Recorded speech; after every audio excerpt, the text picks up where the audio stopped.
Hello friends, आप सभी का स्वागत है मेरे यूट्यूब चैनल पे। आज हम किसी पर्टिकुलर डिज़ीज़ के बारे में नहीं, सिंपल या कोई मेडिसिन नहीं मैं इस टॉपिक में बताऊंगा। इसमें मैं सिर्फ आपको ये बताऊंगा कि क्यों फीमेल्स में जो ये फीमेल्स प्रॉब्लम्स होती है वो क्यों होती है और क्यों कई फीमेल्स की वो ठीक नहीं हो पाती। इसमें किसी भी तरह की मैं मेडिसिन नहीं बताऊंगा।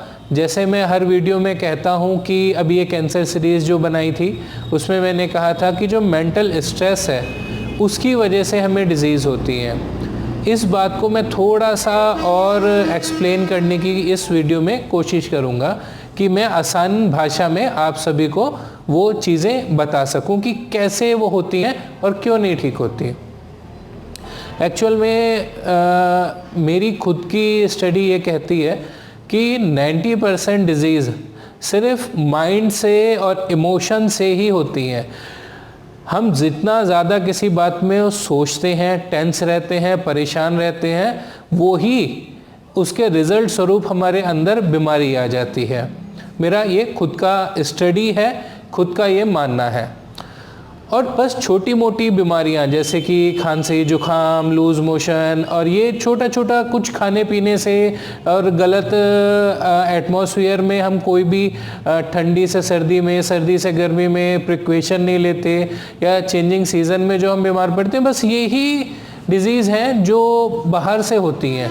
वरना मैक्सिमम डिज़ीज़ जैसे कि ये बैक्टीरियल हो गया, वायरल हो गया, यही सब छोटा छोटा बाहर से होता है। वरना मैक्सिमम डिज़ीज़ जो मैं देखता हूँ और जो ठीक नहीं हो रही हैं, जैसे कि आप देखते हैं अपनी डेली रूटीन में, आपके परिवार में भी होंगे, आपके यार मित्र और आपके बड़े बुज़ुर्ग, मोहल्ले में बहुत से लोग शुगर, बीपी, थायराइड, इनकी दवाइयाँ खाए जा रहे हैं पर ये बीमारियाँ ठीक नहीं हो रही। कभी किसी ने इस बात को सोचा कि ये बीमारी क्यों नहीं ठीक होती? ऐसा क्या है जो ये डिज़ीज़ ठीक ही नहीं हो रही और होल लाइफ हमें मेडिसिन खानी पड़ रही है? जो ये हमारी मेंटल स्ट्रेस है ना, वो इन बीमारियों को ठीक नहीं होने देती। क्योंकि मेरी खुद की स्टडीज़ जो मैंने देखा, अपना एक्सपीरियंस लिया क्लिनिक से, उसमें मैं सिर्फ ये बात नोट करता हूँ कि पेशेंट हर चीज़ का तो इलाज कर रहा है, हाई शुगर का इलाज कर रहा है, बीपी का इलाज कर रहा है, थायराइड का इलाज कर रहा है, पर वो खुद का इलाज नहीं कर रहा और ना ही कोई उसे समझाता कि तुम बीमार हो भाई, ये उसके रिजल्ट स्वरूप ये बीमारियां आपको लगी हुई हैं। अगर तुम अपनी इस सोच को बदल दो, इन चीज़ों को अपने जीवन से, अपनी सोच से, इन दुखद पलों को निकाल दो तो तुम पूरी तरह ठीक हो जाओगे। आज मैं फीमेल्स डिसऑर्डर पे बात करता हूँ, उस पर थोड़ा एक्सप्लेन करूँगा। एक व्यूअर ने कहा कि आप प्लीज़ उसको भी थोड़ा सा और एक्सप्लेन करके बताएं।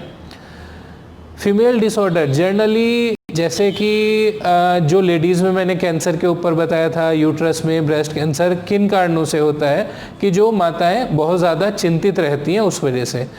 कुछ फीमेल्स ये भी पूछ सकती हैं कि ये तो बीमारी उससे पहले भी आ जाती हैं, कि अगर आप मैरिड ही नहीं हुए, प्रेग्नेंट नहीं हैं, उसके पहले भी ये सब बीमारी आ जाती है। इवन देन शादी नहीं हुई, अभी हम टीनेज में ही हैं, तब भी हमें ये बीमारी लग जाती है। बहुत सही कह रहे हो आप। मैं बार बार कह रहा हूँ कि इसका शादी से लिंक नहीं है, इसका मैक्सिमम खान पीन की जो चीज़ें हैं उनसे लिंक नहीं है, मेंटल स्ट्रेस से लिंक है। आप जो वो मैंने बेबी वाली बात कही थी कि उसकी वजह से ये होता है, आपकी घर की परिस्थिति कैसी है? आप पूरी फैमिली के मेन होल्डर हो गए हो, घर में कुछ ऐसे इंसिडेंट्स हो गए जिससे आपके फादर की इनकम नहीं आ रही है, या वो नहीं है, या मदर की इनकम नहीं आ रही है, या वो नहीं है, सारा होल्ड परिवार का आप ही संभाल रहे हो, ऐसा आप सोच रहे हो और ऐसा आप कर रहे हो। उसके बाद भी कहीं फैमिली में कोई छोटी मोटी बातें तो देखो सभी जगह होती हैं और वो होती हैं और आप उसे बहुत ज़्यादा फील कर लेते हो, महसूस कर लेते हो कि मैं तो इनके लिए इतना कर रहा हूँ और ये मेरे लिए कुछ नहीं कर रहे, मेरी जरा जरा सी बात नहीं मानते, या परिवार में हर बात पे गुस्सा रहने लगते हैं। जो ये इमोशनल स्ट्रेस होती है ना, और जो हम इसको नहीं निकालते हैं तो हमें ये वाली फीमेल्स के डिसऑर्डर, कैंसर और ये थायराइड, ये सब बीमारियां पकड़ लेती हैं शादी से पहले भी। मैं बार बार कह रहा हूँ, जो मेंटल स्ट्रेस है ना, वो ही बीमारी का मेन कारण है, जो लाइलाज बीमारियां हैं। अब जैसे जो वायरल हो गए वो चीज़ एक अलग बात आ गई, पर जो ये इस तरह की है सारी बीमारियां हैं, जैसे कि कैंसर हो जाना है, थायराइड, ये सब मेंटल स्ट्रेस की वजह से है। जो लोग बहुत ज़्यादा मेंटल स्ट्रेस रखते हैं, या मैं कई लोगों को देखता हूँ, नहीं जी हमें तो कोई मेंटल स्ट्रेस है ही नहीं, कभी हुआ ही नहीं, हम तो बहुत जॉली टाइप हैं। भाई कभी ना कभी अपना अध्ययन ज़रूर करना। मैं भी आपकी ऐसे बातें करता था कि नहीं जी मुझे नहीं होता, पर सबकॉन्शियस में कहीं ना कहीं कुछ ना कुछ चल रहा होता है। जैसे एक छोटा सा एग्जांपल बताता हूँ कि एक नदी में जो बिल्कुल रुकी हुई है, तालाब में हम कोई पत्थर मारते हैं, जब वो पत्थर गिरता है तो वहाँ पे वेव प्रोड्यूस होती हैं। वेव प्रोड्यूस मतलब जो हमारे इमोशंस हैं, अनहैप्पी चीज़ें हैं, अनहैप्पी एनवायरनमेंट है, वो प्रोड्यूस होता है, और कुछ समय के बाद वो अनहैप्पी एनवायरनमेंट वहाँ से ख़त्म हो जाता है, चला जाता है। वेव तो चली जाती हैं, पर वो पत्थर वहीं पे पड़ा रहता है। वेव के जाने का अर्थ है वो अनहैप्पी इमोशंस तो चले गए, पर पत्थर वहीं का वहीं है। इसके ऊपर मैं एक एग्जांपल बताता हूँ, इसको थोड़ा इजी करने के लिए, जिससे आप लोग इजीली समझ सकें। दो दोस्त थे, पहली से लेके 10th तक, फर्स्ट क्लास से लेके 10th क्लास तक उन दोनों की बहुत अच्छी दोस्ती रही, साथ पढ़े, हंसे, खेले, सब कुछ। 10th के बाद उन दोनों ने ही अलग अलग शहरों में चले जाना था अपनी आगे की पढ़ाई के लिए। तो 10th में उनकी लास्ट डेज में उनकी किसी बात के लिए लड़ाई हो गई। दोनों ने एक दूसरे को बुलाना छोड़ दिया और अलग अलग शहरों में चले गए। 20-30 साल बाद उन्हें एक दूसरे को कहीं पे देखा, मिले, पर एक दूसरे को बुलाया नहीं, बिना बुलाए मुंह फेरा और चले गए। क्यों? क्योंकि उन दोनों ने 10 साल की दोस्ती और हैप्पी इमोशंस नहीं याद रखे। एक पल का, एक दिन का या कुछ घंटों का अनहैप्पी इमोशंस उन 10 साल के हैप्पी इमोशंस पे भारी पड़ा। ऐसा ही दूसरा किस्सा, दो दोस्त थे, दोनों 10th तक साथ पढ़े, 10वीं में के बाद उन दोनों को अलग अलग शहरों में जाना था, और 10th में उनकी लड़ाई हुई लास्ट डेज में, और अगले ही दिन उन्होंने एक दूसरे से माफ़ी मांग ली कि यार अब तो अलग हो रहे हैं, क्या हमने लड़ना झगड़ना, और क्यों, मेरी भी थोड़ी गलती है, कोई बात नहीं। तो दूसरा कहते हैं हाँ यार मेरी भी गलती है, सॉरी, दोनों गले मिले, बात ख़त्म हो गई। 30 साल बाद, 30 सालों तक ना उनका कोई कांटेक्ट हुआ, ना वो बात करी उन्होंने, ना मिले। 30 साल बाद वो लोग मिलते हैं, और मिलते ही एक दूसरे के गले लगे, घर लेके गए, खाना उना खिलाया, और दोबारा से वही दोस्ती शुरू हो गई। क्यों? यहाँ पे इस कंडीशन में उन्होंने वो पत्थर उठा के फेंक दिया था। सिर्फ हैप्पी इमोशन से याद रखे। ऐसा ही कुछ हमारी डेली रूटीन की लाइफ्स में हम समाज में देखते हैं, अपने परिवारों में देखते हैं। हम लोग कभी भी लड़ते झगड़ते हैं या कोई बात होती है तो हम वो अनहैप्पी इमोशन को दबा लेते हैं, अंदर ही रख लेते हैं, वो पत्थरनुमा,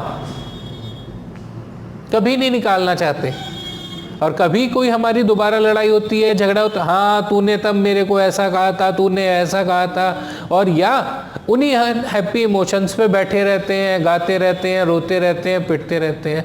इसीलिए तो बीमार है ये शुगर, बीपी, थायराइड, कैंसर, ये क्यों लाइलाज कही जाती हैं और क्यों इनकी दवाइयाँ कंटिन्यू खाए जा रहे हैं? इस वजह से कि हम लोग सिर्फ शुगर, बीपी, थायराइड का इलाज कर रहे हैं, अपने अनहैप्पी इमोशंस का नहीं कर रहे, क्योंकि ना तो हमें कोई बताता और ना हमें पता।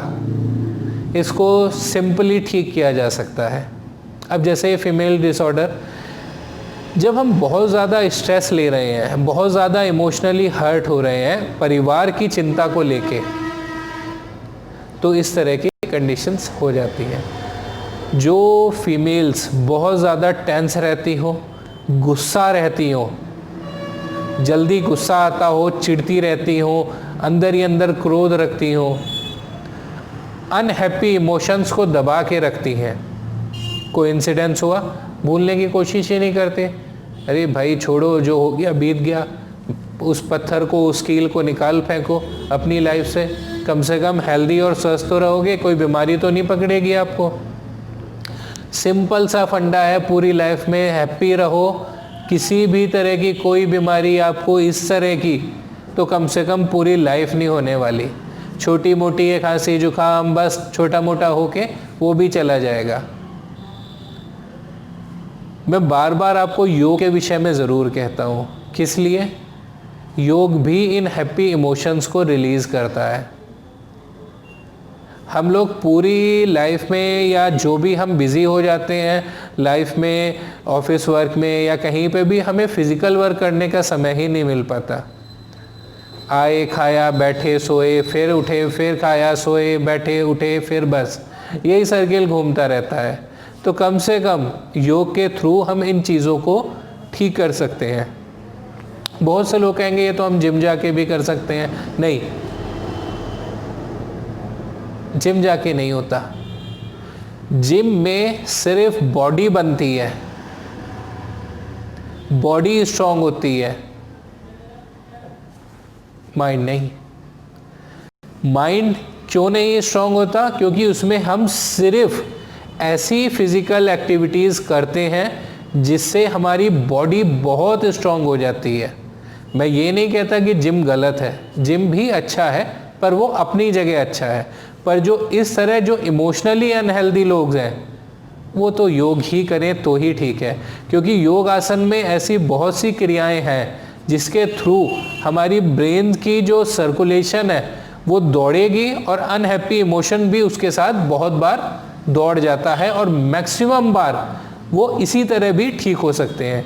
क्योंकि किसी भी कंडीशन को ठीक करना हमारे हाथ में नहीं है, पर हम उन अनहेल्दी, उन अनहैप्पी इमोशंस को तो कम से कम निकाल दें, सर्कुलेट कर दें। कोई जैसे लड़की है, अपने फादर उसके घर पे लड़ाई करते हैं या कुछ भी, या इनकम नहीं है उनकी या नहीं है वो, तो बहुत ज़्यादा इमोशनली टेंस रहती है। या कईयों का स्वभाव ही होता है बहुत ज़्यादा टेंशन रखना, गुस्सा रखना, क्रोध रखना, उसमें फीमेल्स डिसऑर्डर होने के चांसेस ज़्यादा होते हैं। नॉर्मली भी हो सकते हैं हार्मोनल चेंजेस से, पर मैं अपनी प्रैक्टिस में देखता हूँ, जो मैंने एक्सपीरियंस किया उसमें तो मेंटल टेंशन बहुत बड़ा कारण है। तो मेंटल टेंशन ना रखें, खुश रहें और बीमारियों से दूर रहें। सिंपल सा फंडा। जय श्री कृष्ण।